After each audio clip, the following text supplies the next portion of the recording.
Hi అండి, అందరికీ నమస్కారం. నేను చెప్పే ఈ విషయం చాలామందికి తెలిసే ఉండవచ్చు. కానీ తెలియని ఒక్క భక్తుడికి ఈ ఇన్ఫర్మేషన్ కనుక అందితే ఆ భక్తుడు ఆ తిరుమలేశుని వైకుంఠ ద్వారం గుండా చూసిన తరువాత వచ్చే ఆనందం కోసం ఈ వీడియో చేస్తున్నాను.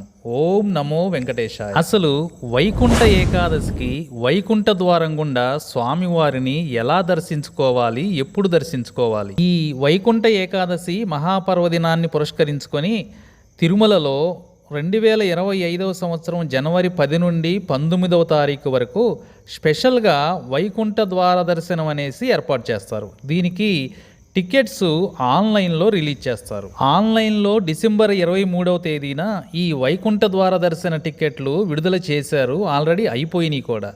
తరువాత డిసెంబర్ 24న సర్వదర్శన టికెట్లు విడుదల చేశారు. అవి కూడా అయిపోయినాయి. అయితే ఇప్పుడు ఎలా మరి? వైకుంఠ ఏకాదశికి స్వామివారిని మేము చూడలేమా అని బాధపడకండి. దానికి కూడా ఒక సొల్యూషన్ ఉంది, చెబుతాను. మనం తిరుపతికి వెళితే, అంటే కొండ ఎక్కక ముందు తిరుపతిలో 8 కేంద్రాలు ఉన్నాయి. కొండపైన ఒక కేంద్రం ఉంది. ఈ దర్శన టిక్కెట్లు ఇస్తారు. వైకుంఠ ఏకాదశి టికెట్స్ ఎలా దొరుకుతాయో చెప్పే ముందు, తెలుసుకునే ముందు అసలు వైకుంఠ ఏకాదశికి ప్రత్యేకమైన కార్యక్రమాల గురించి ఒక్కసారి తెలుసుకుందాం. నంబర్ 1, వైకుంఠ ఏకాదశి రోజున తెల్లవారుజామున 4:45 నుండి ప్రోటోకాల్ దర్శనాలు ప్రారంభం అవుతాయి. నంబర్ 2, అధిక రద్దీని దృష్టిలో ఉంచుకొని వేద ఆశీర్వచనాలు రద్దు చేయబడతాయి. నంబర్ 3, గోవిందమాల భక్తులకు కూడా ఎలాంటి ప్రత్యేక దర్శన సదుపాయాలు ఉండవు. నంబర్ 4, ఉదయం 9 నుండి 11 గంటల వరకు స్వర్ణరథం ఉంటుంది. నంబర్ 5, వైకుంఠ ద్వాదశి రోజున ఉదయం 5:30 నుండి 6:30 వరకు శ్రీవారి పుష్కరిణిలో చక్రస్నానం ఉంటుంది. ఈ 10 రోజులు కూడా ప్రత్యేకంగా ట్రాఫిక్ క్రమబద్ధీకరణ ఉంటుంది. ఉదయం 6 గంటల నుండి రాత్రి 12 గంటల వరకు నిరంతరాయంగా అన్నప్రసాదాల పంపిణీ జరుగుతాయి.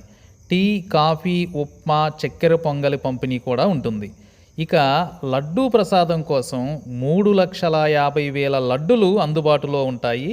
మరియు 3,50,000 అదనపు లడ్డులు బఫర్ స్టాక్గా ఉంచుతారు. వీడేంట్రా అసలు విషయాలన్నీ పక్కన పెట్టి ఏవేవో చెబుతాడు అని అనుకుంటారా? లేదండి, అన్నీ తెలుసుకోవాలి.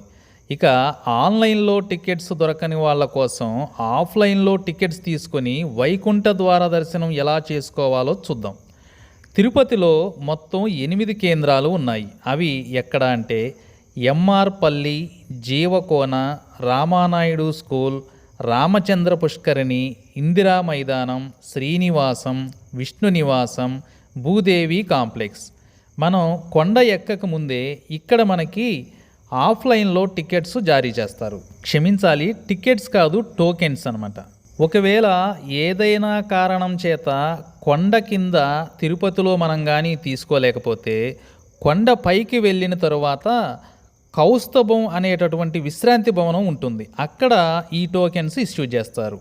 ఈ కౌస్తభం ఎగ్జాక్ట్గా మనకి ఫ్రీ రూమ్స్ అలాట్మెంట్ చేసే భవనానికి వెనుక వైపు ఉంటుంది. ఇప్పుడు నేను చెప్పిన ఈ అన్ని ప్లేసుల్లో కూడా జనవరి 8 నుండి ఈ టోకెన్స్ అనేవి మనకు అందుబాటులో ఉంటాయి.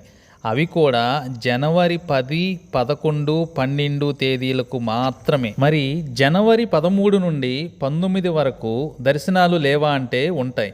కానీ దర్శనం టోకెన్స్ మాత్రం ఏ రోజుకి ఆ రోజే ఇస్తారు. అవి కూడా శ్రీనివాసం, విష్ణు నివాసం, భూదేవి కాంప్లెక్స్, ఈ ప్రదేశాలలో ఈ సర్వదర్శన టోకెన్స్ ఇష్యూ చేస్తారు. ఈ టోకెన్స్ తీసుకొని మనం వైకుంఠ ద్వార దర్శనానికి వెళ్ళవచ్చు. మరి ఎలాంటి టోకెన్స్ లేకపోతే తిరుమలకి వెళ్ళనివ్వరా అంటే వెళ్ళవచ్చు, కానీ దర్శనానికి మాత్రం అనుమతించరు. అంటే జనవరి 10 నుండి 19 వరకు మాత్రమే దర్శనానికి అనుమతించరు.